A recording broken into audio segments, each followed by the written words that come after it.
Button भाई नहीं देता क्या? अरे रुक, कहाँ भाग के जा रही है? रुक जा, कहाँ भाग रही है? रुक, अरे कहाँ भाग रही है?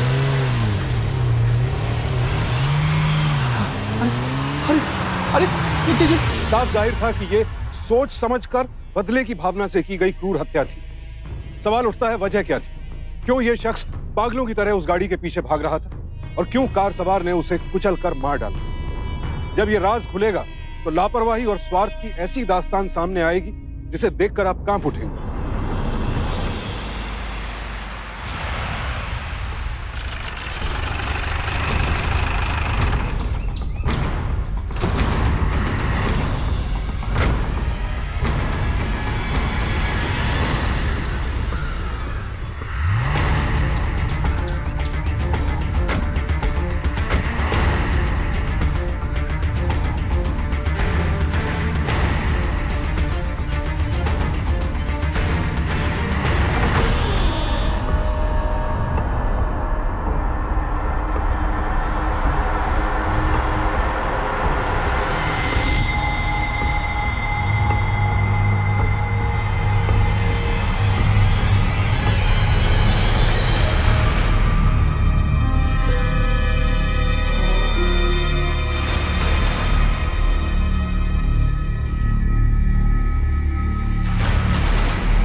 लगता है भैया आ गए।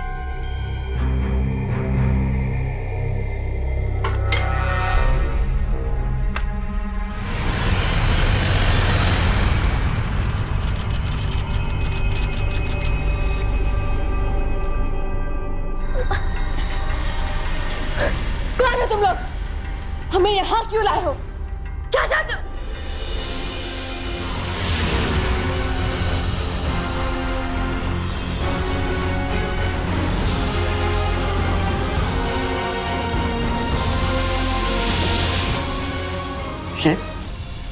ये देख रही हो जो व्हील चेयर पर बैठा है, भाई ये हमारा छोटा भाई तरुण, और इसकी इस हालत की जिम्मेदार तुम हो। पहले इससे प्यार के पेच लड़ाए, फिर कन्नी काट लिया, और ये तेरे पीछे कटी पतंग की तरह मंडराता रहा।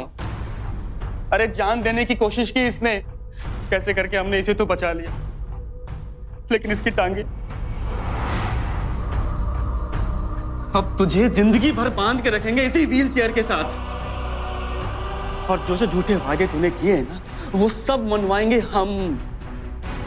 अगर प्यार से मानी तो ठीक है, वरना जबरदस्ती से तो हम तुझे मना ही लेंगे। आपसे भूल हुई है, हम इन्हें नहीं जानते। हमने तो पहली बार देखा इन्हें।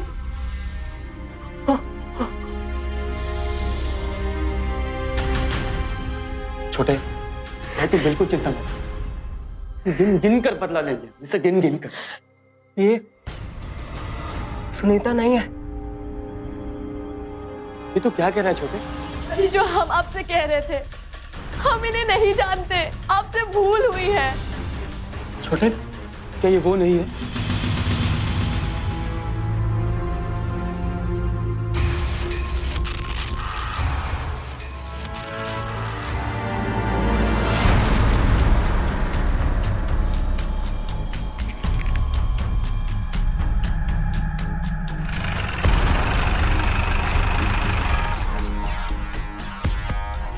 सॉरी मैडम जी, अब गलती हो। अरे अरे सुनिए तो,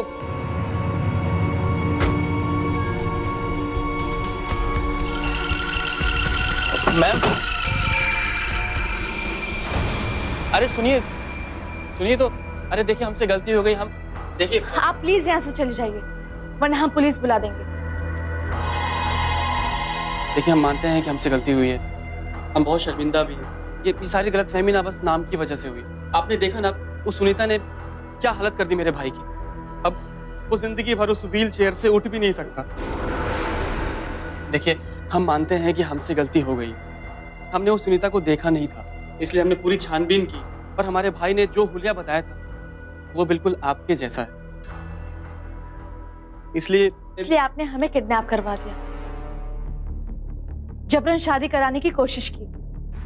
आपके साथ बुरा हुआ है, इसका मतलब ये तो नहीं कि आप किसी भी लड़की के साथ बदसलूकी करें। आप प्लीज यहाँ से चले जाइए, प्लीज जाइए। ये हमारी वजह से टूट गई थी, माफ कर दीजिए।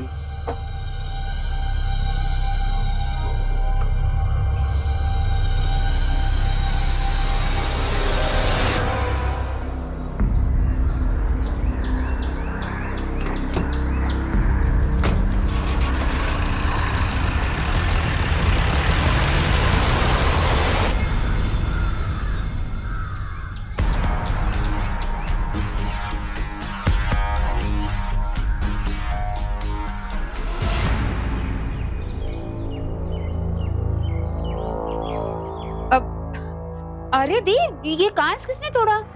और वो आदमी कौन था दी? किसी तरुण को जानती हो तुम? नहीं दी, पक्का? दी कसम से मैं किसी तरुण को नहीं जानती। आप हमेशा हम पे शक करते रहते हो दी।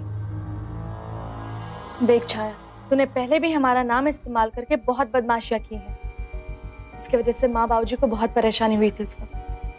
इसलिए मैं तुमसे पूछ रही हूँ कि कहीं तरुण की इस हालत के जिम्मेदार तुम तो नहीं?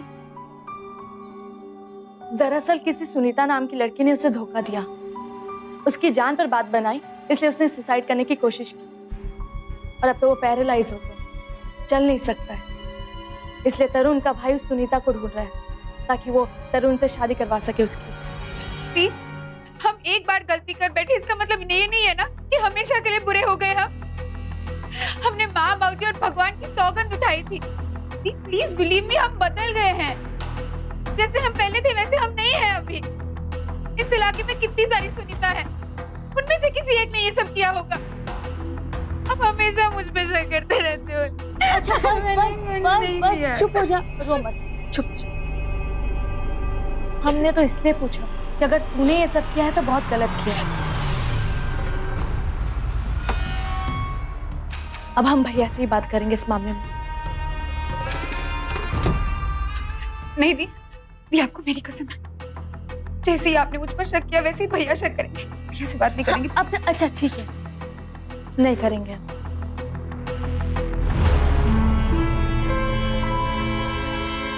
बहुत गर्म है यार। क्या बात है भाई, शक्ल क्यों उतरी हो तुम लोग? नहीं भैया, वो हम सफाई कर रहे थे ना, इसलिए थोड़े थक गए। एनीवेज, मैं तुम लोगों के लिए कुछ खास चीज लाया हूँ, स्पेशली तुम्हारे लिए। ये शादी की ज्वेलरी है और ये स्पेशल ज्वेलरी।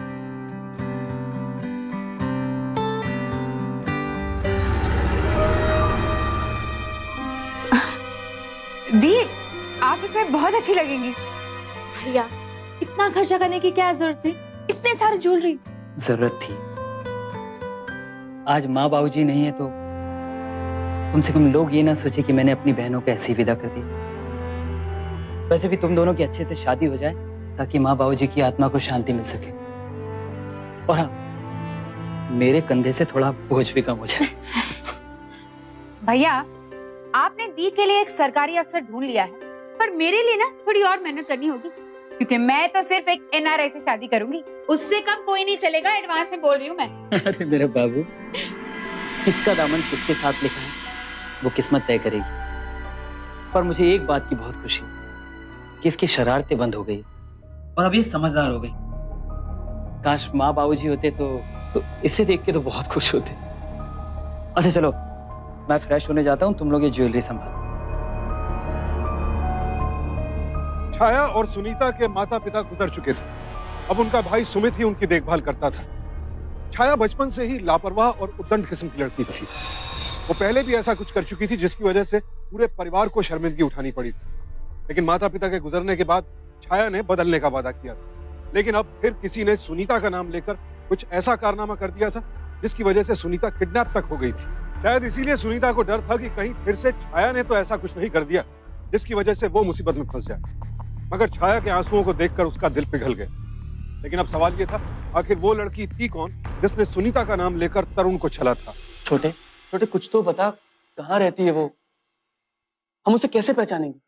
हाँ, कुछ कुछ तो बता।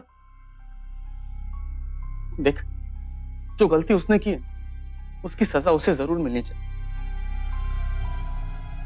सुन सुन, तेरे पास कोई फोटोग्राफ्स है उसकी? अरे हम उसे देखेंगे तो हम पहचान लेंगे ना। तू याद कर, कहीं कहीं रखी हो? कहाँ कहाँ बता। उसकी फोटो कहाँ पे? इसमें? किसी बुक में, किताब में? इसमें?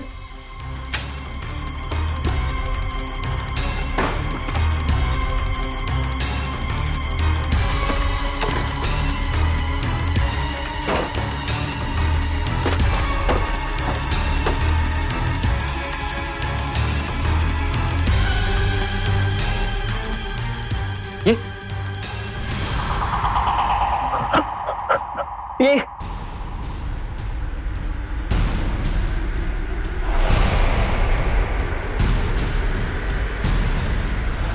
हाँ, ये उसकी बहन ही है।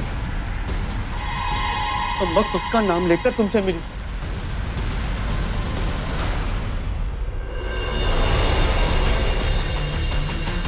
हम उसे छोड़ेंगे नहीं।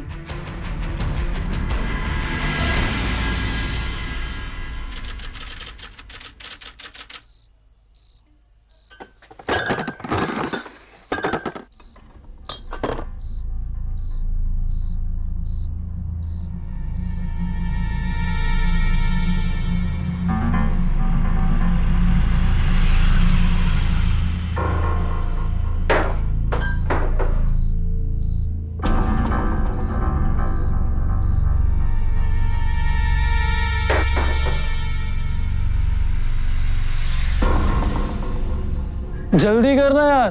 आ रही हूँ ना।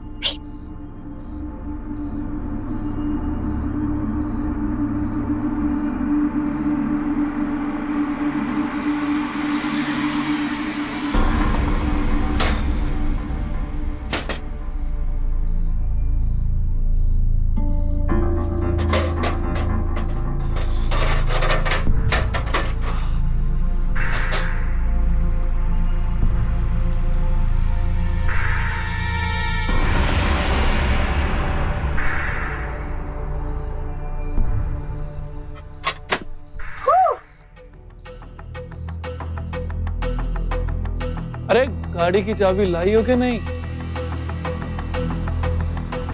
उसका इंतजाम तो मैंने शाम को ही कर लिया था।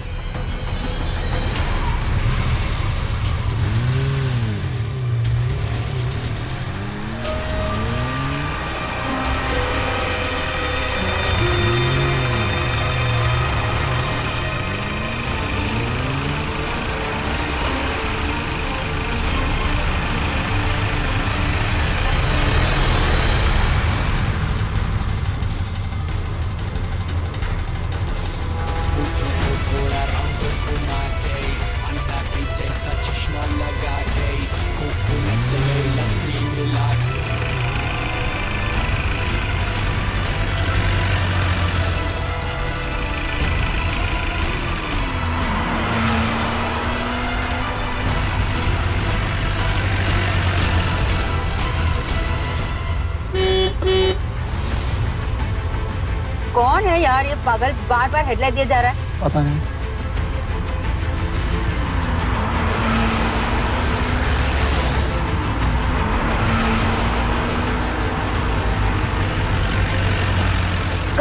पीछे पड़ गया यार, कौन है ये? एक मिनट, सबक सिखाती हूँ।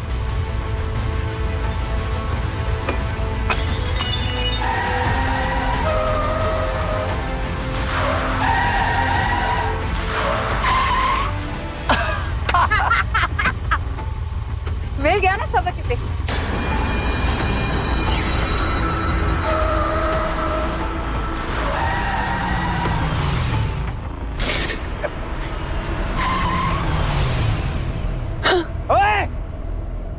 आंखें या बटन दिखता नहीं है क्या?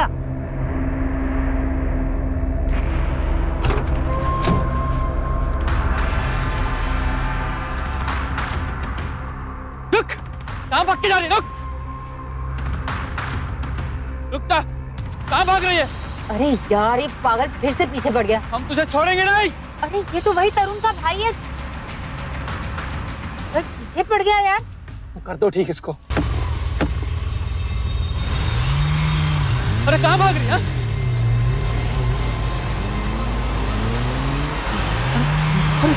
अरे हमारे देश में हर साल ना जाने कितनी सड़क दुर्घटनाएं सिर्फ इसी वजह से होती हैं कि गाड़ी चलाने वाला नशे की हालत में था। इसमें बेकसूर लोग तो मारे ही जाते हैं। कई बार खुद गाड़ी चलाने वाला भी अपनी जान से हाथ धो बैठता है। आप सबसे विनती है कि ये अपराध कभी न करें।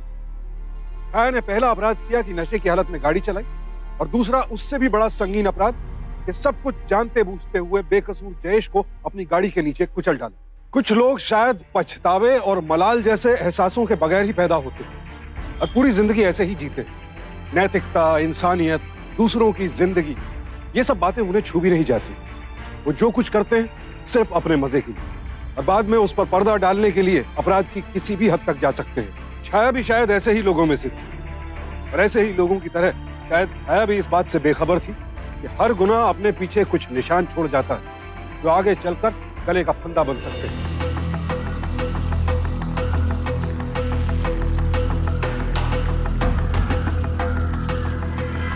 छाया, तुम गाड़ी साफ कर रही हो? क्या बात, मतलब आज गंगा उल्टी बह रही है। दीदी, अब मैं सुधर गई हूँ ना। वाकई आज गंगा उल्टी बह रही है। देखो ना कितनी चेंज हो गई है। चलो बाबा, अब छोड़ो, बहुत हो गया, बहुत हो गया। अब मुझे ऑफिस जाना है। चल आजा।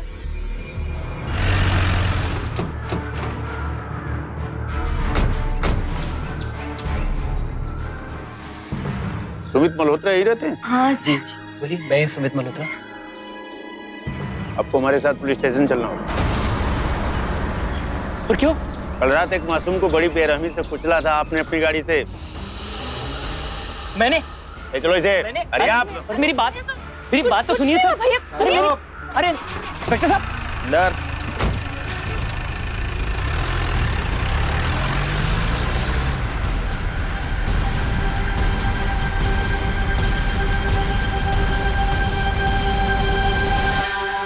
देखिए, मैं आपसे फिर एक बार कह रहा हूँ कि जो कुछ हुआ सच सच बता दो, नहीं तो मुझे सच उकलवाने के और भी तरीके आते हैं। सर मैं आपसे कह रहा हूँ सर, मैं जयेश को नहीं जानता, मैं उसे क्यों मारूंगा? सर आपको कोई गलतफहमी हुई है। कोई गलतफहमी नहीं हुई है, हमारे पास इस बात के सबूत है, गवाह हैं। तुमने एक मासूम को किस तरह अपनी गाड़ी से बेरहमी से कुचला है, समझे?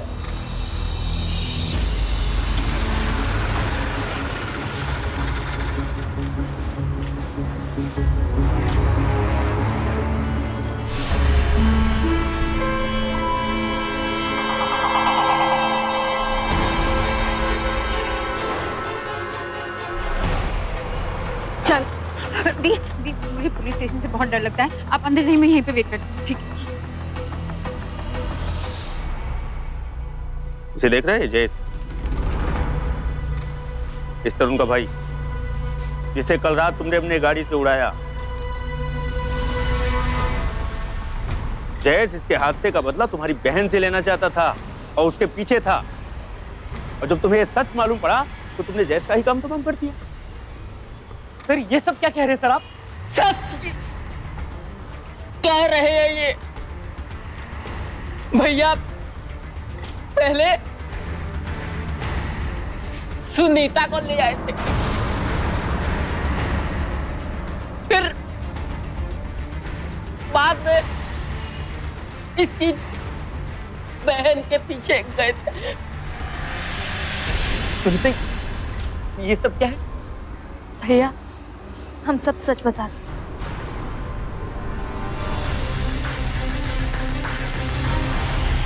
लेकिन बेटा तुमने मुझे पहले क्यों नहीं बताया? भैया हमें लगा आप परेशान हो जाएंगे। चुप कर, बंद करिए नाटक। दोनों भाई बहन मिलकर मुझे उल्लू बना रहे हो। नहीं सर। अभी सब पता चल जाएगा। मोहन, बुला के लाओ उस साइकिल वाले को। राजीव यार, कहाँ मर गया? हम बहुत बड़ी मुसीबत में फंस गए हैं। कल रात तक कान खुल गया राजीव। राजीव कुछ कर, नहीं तो तू भी फंसेगा, समझे?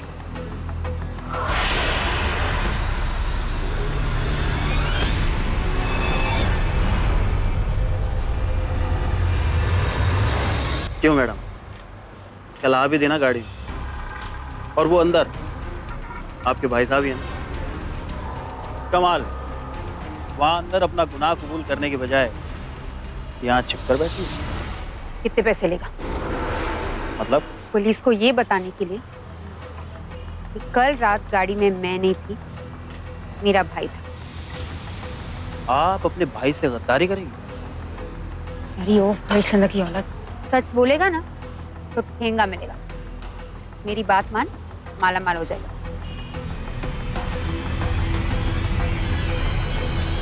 ठीक है, मगर एक बात कान खोल के सुन लेना, अगर मेरे साथ गद्दारी की तो बहुत भारी पड़ेगा।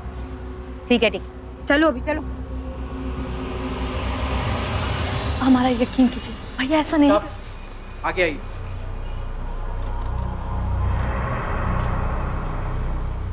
कल जो तुमने देखा उसे बता, क्या देखा तुमने? सर, कल एक कार बड़ी बेरहमी से एक आदमी को कुचल के चली गई सर, और मैंने सब कुछ देखा सर। ये तो नहीं है। सर यही तो है वो। सर ये झूठ बोल रहा है सर। कौन? अरेस्ट करो इसे। अरे सर मेरी बात तो सुनिए सर। सर कुछ गलतफहमी हो रही है। चलो। सर भैया सर, आपको कोई गलतफहमी हो रही है? सब बात तो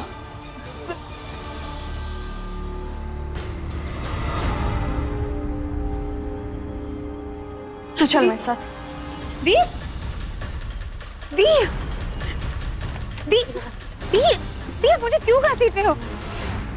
सच सच बता, उस दिन क्या हुआ था? दी क्या हुआ मतलब?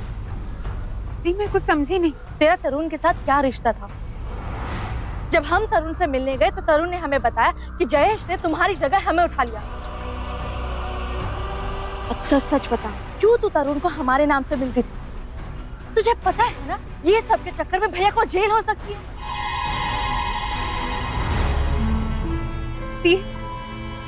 दी गलती मेरी है। दी मैंने झूठ इसलिए बोला ताकि आप लोग मुझे गलत ना समझो। दी सच ये कि तरुण मेरे पीछे पड़ गया था, मुझे पसंद करने लगा था वो। बस उसे पीछा छुड़ाने के लिए मैंने उसे कहा कि मेरा नाम सुनीता है, ताकि वो मुझे ढूंढ ना पाए। मुझे उसमें कोई इंटरेस्ट नहीं है दी, कोई मेरे पीछे पड़ा था। दी आप ही बताइए मैं क्या करती? मैं पुलिस को बताने वाली हूँ कि जयेश को मैंने ही मारा था। कम से कम भैया बच जाएंगे और मुझे बार बार शर्मिंदा होने से मुक्ति मिल जाएगी। दी चुप चुप, घर चल, भैया की बेल का इंतजाम करना। दी प्लीज बिलीव मी, मैंने कुछ नहीं किया। दी माँ बाबूजी की कसम दी, मैंने कुछ नहीं किया।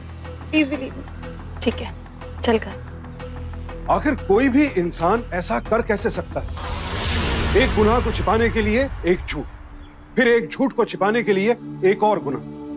छाया ने पहले सुनीता का नाम लेकर तरुण को धोखा दिया, सुनीता से झूठ बोला, और फिर जयेश से पीछा छुड़ाने के लिए निर्ममता से उसका कत्ल कर दिया, और पुलिस के आने पर चश्मदीद गवाह को लालच देकर खुद अपने ही भाई को फंसा दिया। ऐसा कैसे कर सकता है कोई?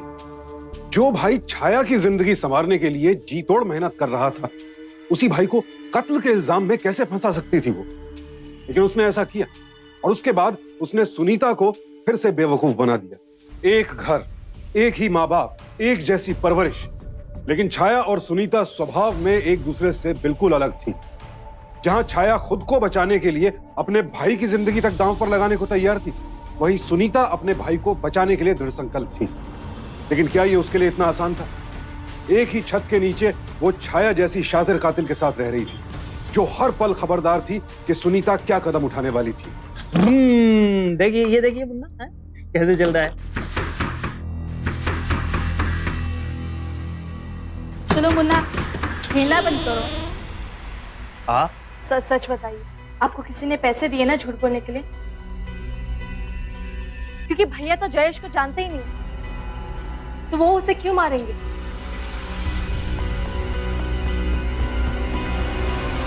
आपको तरुण ने पैसे दिए हैं ना। ये आप क्या बकवास कर रही हैं? जो मैंने देखा वो मैंने बता दिया। मैं झूठ क्यों बोलूंगा? आप जाइए यहाँ से। भगवान के लिए ऐसा मत कीजिए। आपकी आंखें भी बता रही है कि आप झूठ कह रहे हैं। आप प्लीज आप सच कह दीजिए प्लीज। मैंने जो देखा वो मैंने बता दिया। अब आप जाइए यहाँ से। आप आप मेरी जाइए, एक नहीं तो बार- मैं पुलिस को मेरी बुला तो लूंगा। एक आप जाइए यहाँ से।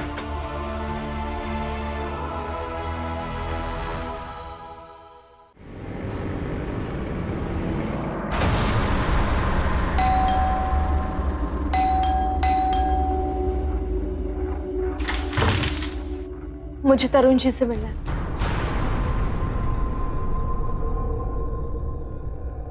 तरुण जी, आप प्लीज मेरा यकीन मानिए। मेरे भैया ने आपके भाई को नहीं मारा है।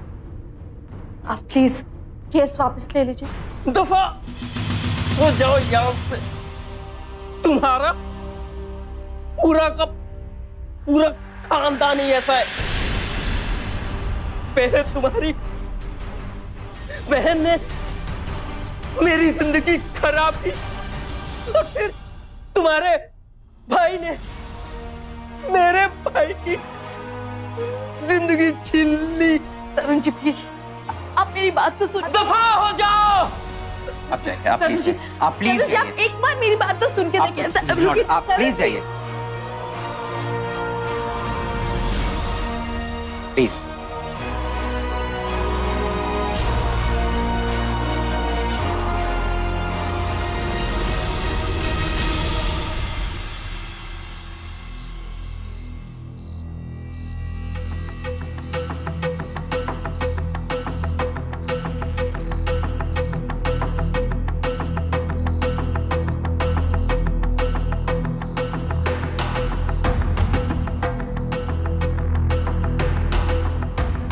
दिया प्लीज टेंशन मत लो, सब ठीक हो जाएगा। पता है मम्मी पापा के गुजर जाने के बाद भैया ने ही हमारा ख्याल रखा, पढ़ाया लिखाया, हर जरूरत को पूरा किया। जब उन्हें हमारी जरूरत है तो हम कुछ नहीं कर सकते।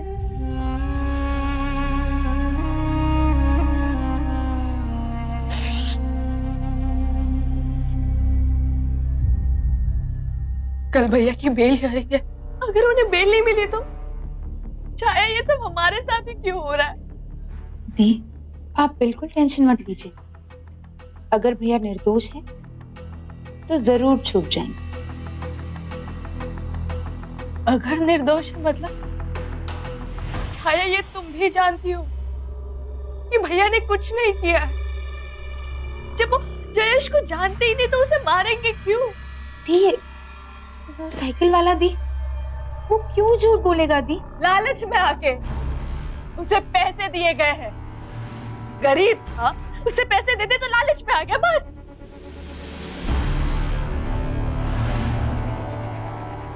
एक मिनट, अगर वो पैसों के लालच में झूठा बयान दे सकता है तो हम ना उसे और पैसा देंगे तो वो अपना बयान जरूर बदल देगा।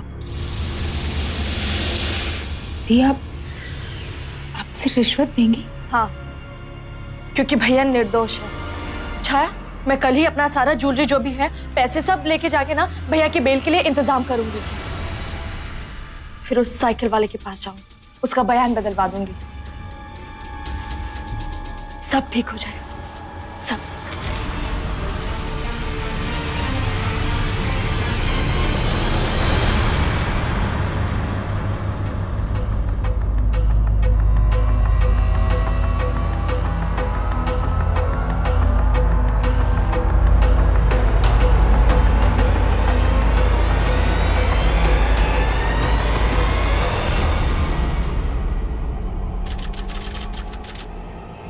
ये तुमने ठीक नहीं किया सुनीता।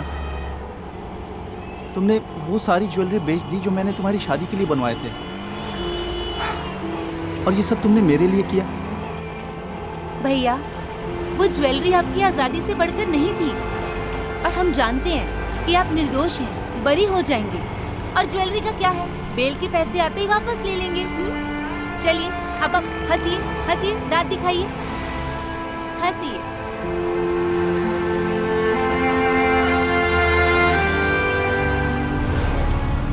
बस बस भैया, यही रोक दीजिए।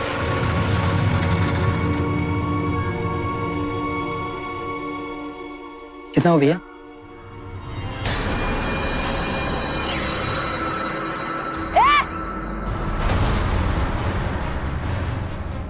सुनो, क्या था झाकर? सुनो भाई, कौन था? पता नहीं क्या था झांका रहा था घर में।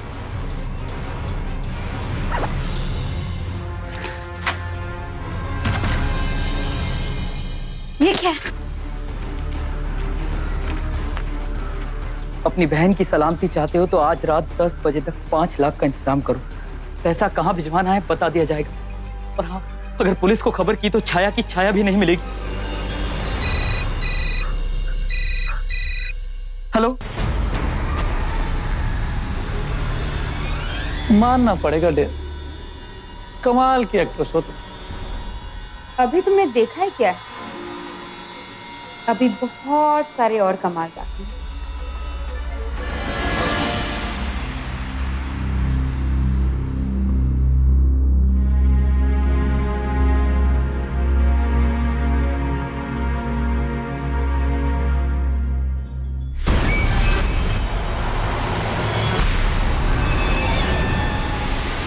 ये तो वही साइकिल वाला है।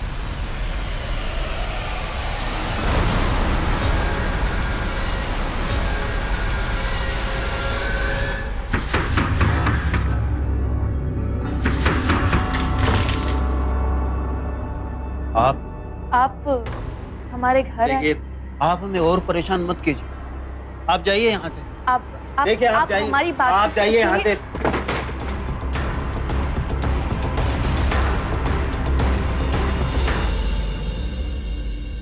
भैया, भैया प्लीज आप मेरी बात मान लीजिए ना, पुलिस को इन्फॉर्म कर दीजिए प्लीज। नहीं सुनीता, मैं छाया की जान की रिस्क नहीं ले सकता और तुम भी ऐसा कुछ नहीं करोगे।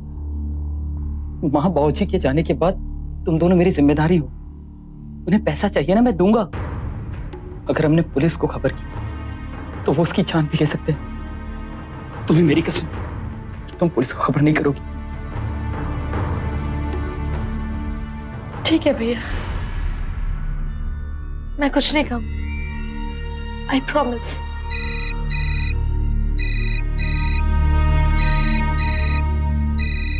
हेलो, पैसे का इंतजाम हो गया है। हाँ हाँ हो गया, लेकिन क्या? शहर के पास एक जंगल, कानपुर रोड पे 45 नंबर का माइल स्टोन है। वहीं पैसा रखना और वहां से फूट जाना। और हाँ, पुलिस को खबर मत करना, वरना तुम्हारी बहन का वो हाल करूंगा। पर मेरी बात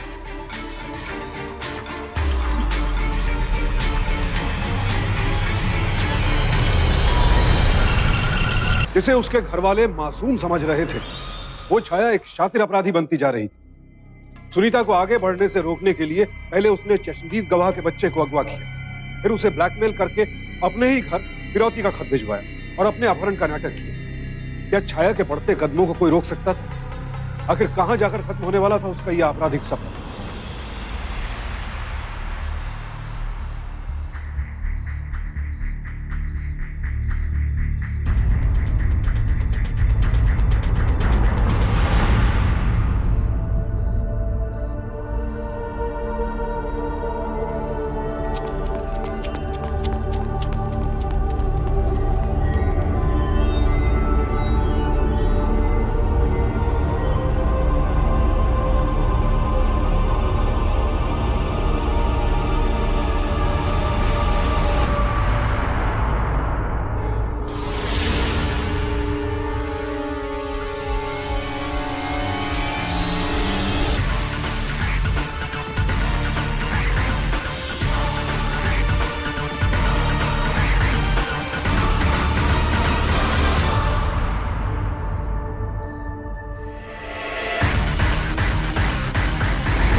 5 मिनट पहले आपके भाई की लोकेशन इधर ही थी।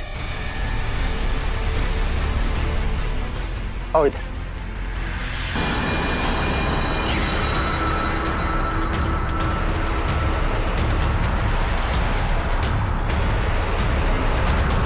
चलो जल्दी, हरी अप।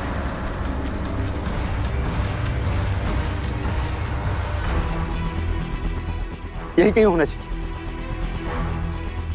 इधर देखते हैं। तू अच्छी ही बच्ची है ना। सुन छोड़ो मुझे। बहन नहीं, डायन है तू। पहले जयेश को मारा, फिर अपने भैया को फंसाई। हमें लगा कि तरुण ने ही साइकिल वाले को पैसे दिए होंगे तुझे किडनैप करने के लिए। फिर हम उसके घर गए तो उससे हमें अपने घर से निकाल दिया। हम फिर वापस गए, उसके हाथ जोड़े, गिड़गिड़ाए, पाँव पड़े। तब उसने तुम दोनों की फोटोग्राफ्स हमें दिखाई। तब हमें समझ में आया कि शुरुआत से झूठ कोई और बोल रहा था। वो थी हमारी बहन। हमारे घर पे साइकिल वाला हमें दिखाई दिया। फिर तुम्हारे किडनैप का नोट। जब हम साइकिल वाले के घर पे गए तब हमने देखा कि वो लोग रो रहे थे। तब हमें समझ में आया। फिर मैंने भैया की कसम तोड़ी, पुलिस के पास गई और अपना सारा शक बता दिया। भैया के फोन का जीपीएस ऑन था तो पुलिस वालों ने उन्हें ट्रेस किया और हम यहाँ तक पहुंचे। ये भाई जो तुम्हें बाप की तरह प्यार करता है, तुम इन्हीं को ही मारने चली थी। क्यों छाया, क्यों?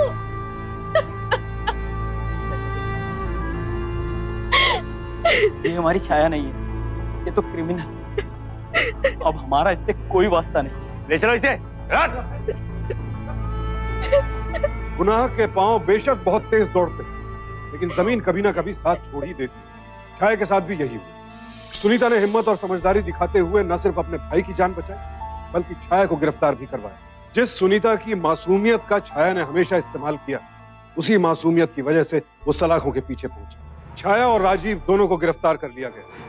नाम बदलकर धोखा देने और पुलिस को गुमराह करने के लिए छाया को आईपीसी के सेक्शन 420 और 203 के तहत दोषी पाया गया। राजीव और छाया को हत्या के लिए आईपीसी के सेक्शन 302। आज दोनों जेल में आजीवन कारावास की सजा भुगत रहे हैं। एक बात का हमेशा ख्याल रखें, मौज मस्ती जरूर करें लेकिन सीमा में रहें। कोई भी काम करने से पहले उसके अंजाम और नैतिकता के बारे में एक बार विचार जरूर करें।